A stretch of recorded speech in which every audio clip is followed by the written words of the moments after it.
La información presentada a continuación por Iván Darío Moreno, PhD, rector y fundador de Zion International University, es el resultado de sus estudios y conocimientos personales y representa la opinión de él y sus marcas. Sin embargo, la decisión de asumir, escuchar o interiorizar la información suministrada es responsabilidad de cada uno. Gracias por acompañarnos.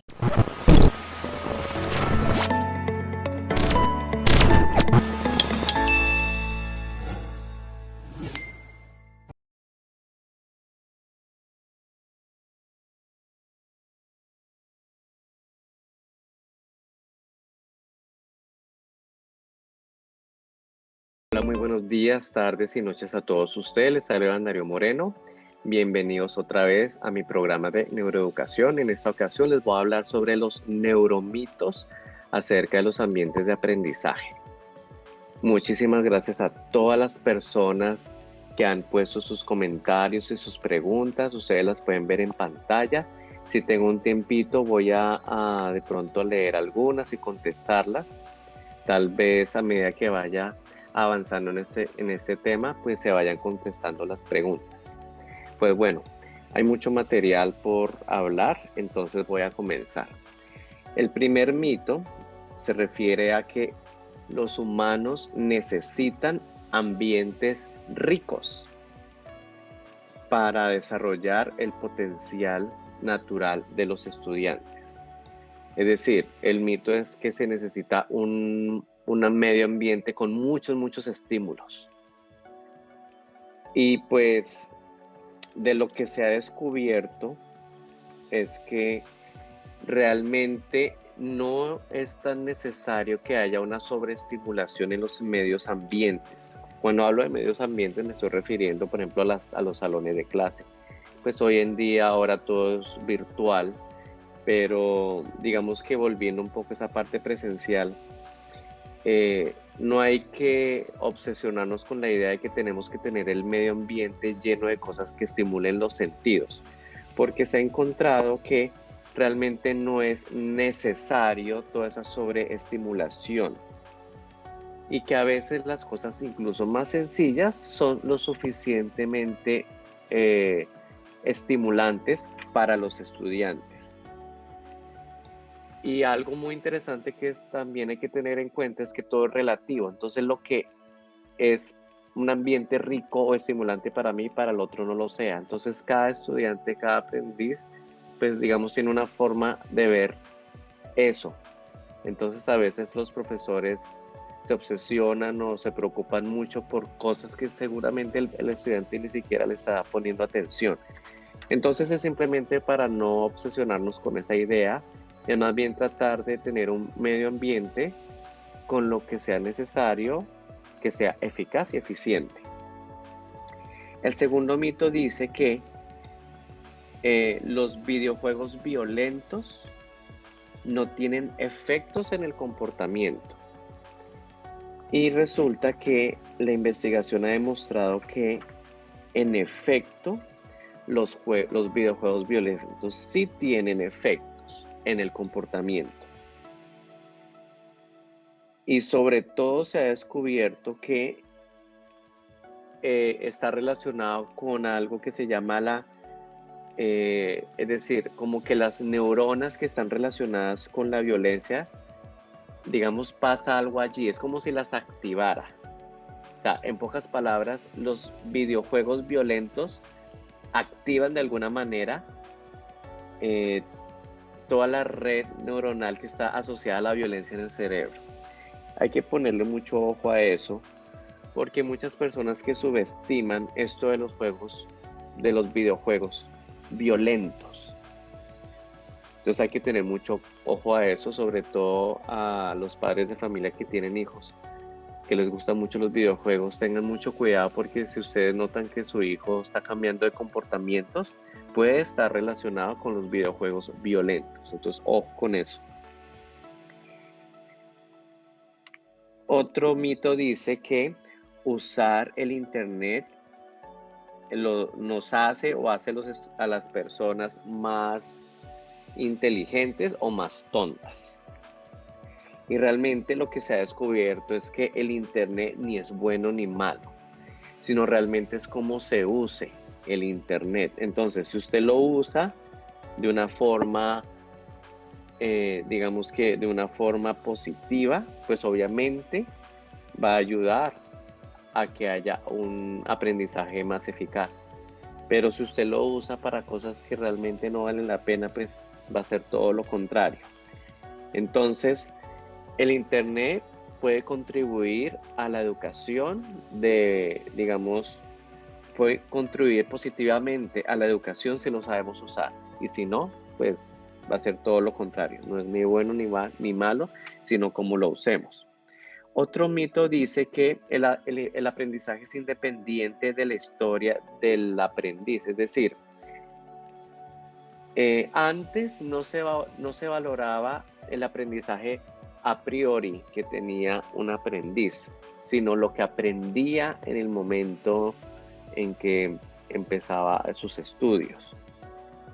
Y resulta que los neurocientíficos han descubierto que no, al contrario, el aprendizaje a priori es muy importante para el nuevo aprendizaje que viene, porque precisamente es donde se hacen las conexiones mucho más rápidas, mucho más robustas, ¿sí? Y por eso se hace tanto énfasis en la educación en casa. En la educación en casa, por ejemplo, en la lectura. De pronto es mucho cliché decir que los padres deberían leerles a los hijos antes de irse a dormir. Realmente eso ayuda mucho desde el punto de vista neuronal. Si usted es padre de familia y no lo hace, hágalo, porque eso le va a ayudar a sus hijos cuando empiecen ya su educación formal. Ya van a tener un conocimiento a priori, eso les va a ayudar muchísimo. Hay mucha relación entre el aprendizaje a priori y el desempeño académico. Entonces, para que lo tengan en cuenta. También otro mito habla sobre el entrenamiento cerebral, que es apoyado por la neurociencia. Es decir, que han sacado muchos productos que dicen que, por ejemplo, un videojuego ayuda a mejorar la memoria o la concentración o el lenguaje y cosas de esas. Y que todo eso se apoya con investigaciones de la neurociencia. Entonces, eso no es tan así. ¿Qué sí ha dicho la neurociencia sobre eso?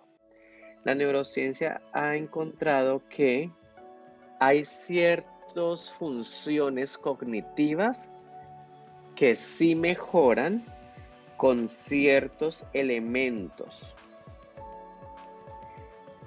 Por ejemplo, la memoria a corto plazo. La memoria a corto plazo se le puede ver como una habilidad, es decir, no tanto como una habilidad, es una función cerebral, pero si tenemos habilidades que dicen que mejoran la memoria a corto plazo, sí, eso es verdad, pero solo para ese caso, si la práctica está relacionada con eso y obviamente tiene una duración específica. Es decir, no podemos decir, por ejemplo, que un videojuego nos va a ayudar digamos, a desarrollar todo el cerebro en su conjunto. No podemos decir eso, pero sí podemos decir, por ejemplo, que un videojuego puede ayudar a desarrollar las habilidades de la memoria a corto plazo de una persona, a mejorarlas. Eso sí se podría decir. O sea, eso es algo mucho más específico que generalizado. Entonces, aquí lo que podemos decir es que como es algo más específico, entonces hay que tener en cuenta la atención, hay que tener en cuenta la autorregulación, ¿sí? Y aquí estamos hablando de todas las funciones ejecutivas que a propósito yo ya lo había hablado en otro programa. Entonces, ¿esto cómo le ayudaría a un profesor, por ejemplo? ¿Cómo priorizar las actividades de una clase?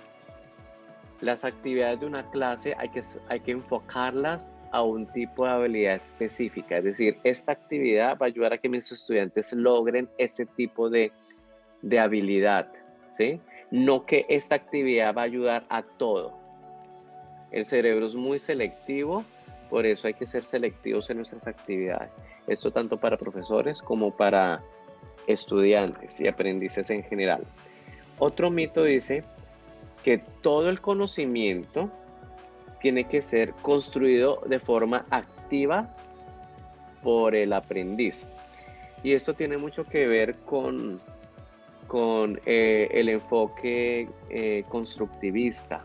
El constructivismo simplemente dice que el aprendizaje, perdón, que el conocimiento se construye, ¿sí? Eso es como la teoría del constructivismo, todo se construye. Hoy en día existe el neuroconstructivismo, que es pasar eso, pero a un nivel más neuronal. Y sí, se ha encontrado que eso es así, pero también se ha encontrado que incluso cuando nosotros no somos conscientes, también se adquiere información y conocimiento. Es decir, los neurocientíficos se han dado cuenta de que no solamente cuando somos conscientes construimos conocimiento, sino también cuando estamos inconscientes construimos conocimiento. ¿Y cuando somos inconscientes? Cuando el cerebro está en modo eso se llama el modo neuronal por defecto o red neuronal por defecto, que yo la llamo la mente de mono, que no debería llamarse así, pero para acordarnos, la red neuronal por defecto es la red que ayuda a que todos los sistemas, digamos, esos sistemas subconscientes estén activos, automáticos, ayuda digamos, a regular la energía, ¿sí? Y por eso es que todos esos sistemas se activan y nosotros prácticamente nos comportamos casi que por reacción ante todas las cosas. Entonces, incluso estando en esa red aprendemos cosas y también aprendemos cosas cuando estamos en un estado de mindfulness o de mente plena, o sea, en modo reflexivo. Entonces es curioso que estando en modo reflexivo también aprendemos. No solamente estando en un modo, digamos, cuando nuestro cerebro está totalmente activo como en esas ondas beta, sino que también en nuestros modos reflexivos aprendemos. En conclusión, aprendemos tanto en modo consciente, ¿sí? Lo construimos conscientemente, también en un modo inconsciente, como en el modo de mindfulness, mente plena, o también cuando trabajamos desde la red neuronal por defecto. Otro mito dice que la actividad cerebral depende enteramente de lo que nos transmitan los sentidos. Entonces, aquí viene otra vez el modo neuronal por defecto. Entonces, aquí lo que hay que tener en cuenta es que no todo depende de nuestros sentidos. Claro, nuestros sentidos reciben toda la información. Cuando hablo de sentidos, hablo del tacto, del gusto, del olfato, etcétera, de los 5 sentidos.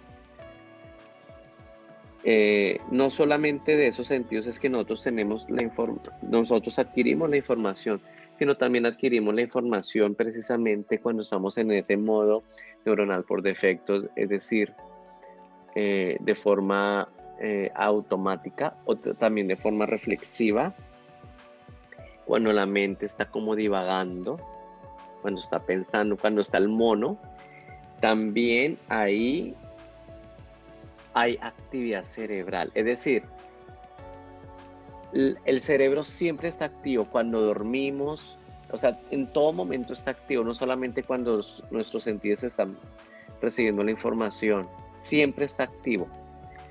Entonces, por eso hay que entender todas las diferentes maneras como el cerebro se comporta, pues para sacarle el mayor provecho si lo llevamos, digamos, a un plano pedagógico.